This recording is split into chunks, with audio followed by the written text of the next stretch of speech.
Good morning, Everyday Math. Why don't you get out your math journal and go to page 366.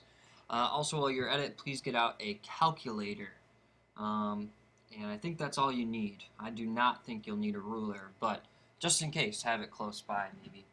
All right, page 366. Here's our joke for the day. Who does a pharaoh talk to when he is sad? So a pharaoh is a ruler of Egypt back in the ancient times. So who does a pharaoh talk to when he's sad? He talks to his mummy. All right.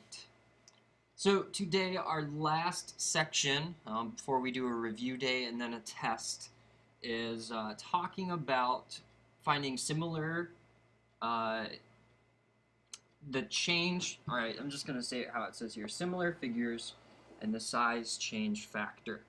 So it's when we're given two objects that have different sizes and using their change factor, their size change factor, to find a missing side. So here's our example. It says the two butterfly clamps shown below are similar because they each have the same shape. One clamp is an enlargement of the other. The size change factor tells us the amount of enlargement.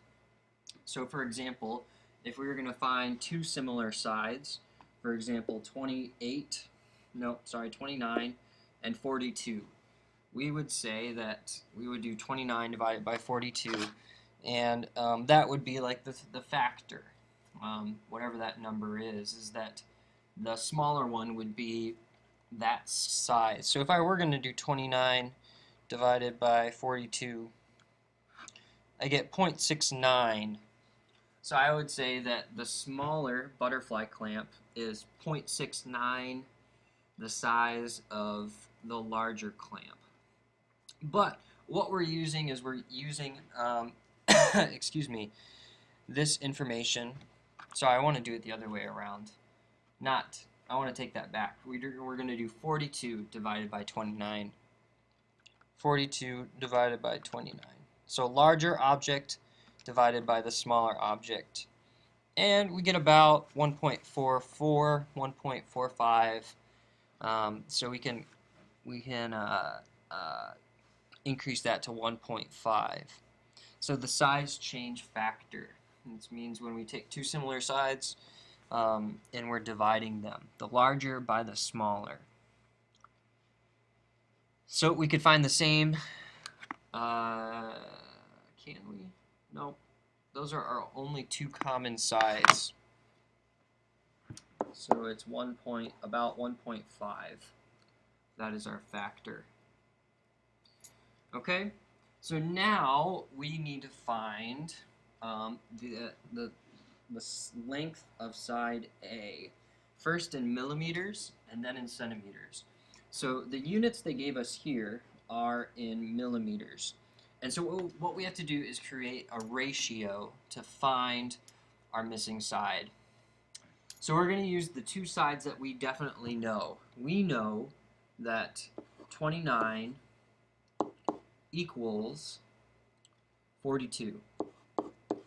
So make sure you write it that because we're writing fractions. So 29 is equivalent to 42, right? It is a 29, right? Not a 28.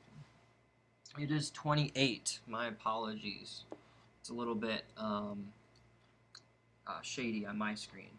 Okay, so we got 28 is equivalent to 42. Now to find A, here is side A. And so that would be equivalent to this number 19. So the 19 is on the same side as 28. So we have to write it on that side, and we write A over there underneath because 42 goes with side A. It's on the same figure. So our fractions have to do with our figure. 28 and 19 are on the same figure, and then 42 and A are on the same figure. So then we do our cross multiplication. So A gets multiplied over there. 19 times 42 gets multiplied over there. So we get 19 times 42 is equal to 798 equals 28A. Alright, and then remember we're trying to solve for a, so we have to do the opposite. Multiplication is happening between a and 28, so we do the opposite, which is to divide. And whatever we do to one side, we do to the other side. So 798 divided by 28 equals 28.5. That doesn't seem like I got the right number. Is that a 19 or an 18? Oh, that's why it's killing me. It's an 18. I know you're probably screaming it, yelling it through there. 18 times 42 will get us a different number. 756. I wondered because these numbers were not matching up in my book. 756. Alright, now we divide that by 28. And we get a nice even 27 equals A. Alright, so we just found 27 millimeters, but how many centimeters would that be? Well, we just move our decimal place 1 to the left. So we get 2.7 centimeters. Okay, so I'll do another example just so you can see the process. Now we're trying to find side B, which is right here. Alright, so we use the side that we know. We can use 28 and 18 again. So I'm going to, not 18, we're going to use, we definitely know 28 and 42. We can always use those as our top ones. So now, since we're trying to find B compares to 11. So make sure we put our numbers on the same side. So 11 goes with our 28, and B goes over here. So now we have 11 times 42 equals 462 equals 28B. And we divide both sides by 28. And we get 16.5 equals B. Alright, so that would be 16.5 millimeters, and it would be 1.65 centimeters.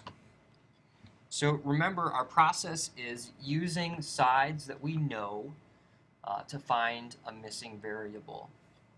Because once we find that scale factor, it's pretty easy to find. The same holds true, for example, on this next page. We're comparing a tree and a human. So here it's asking us to find the side. So fill out your ratio, or not fill it out, create your ratio to find the missing side. Again, look back at what I've done here. Remember, you're finding an equivalent for both, and you put them on opposite sides. And then you take the side that you do know, make sure you put it with the correct side. So just like we said how 28 and 11 had to go together, so did 42 and B. So make sure that you're setting it up correctly. And if you have any questions on how to set it up, please ask. But this is the last kind of sets of problems are just like these. Then you got your math boxes, worksheet from yesterday, and then also, of course, working on Mountain Math and Excel. Okay? Work hard. I will see you in real life.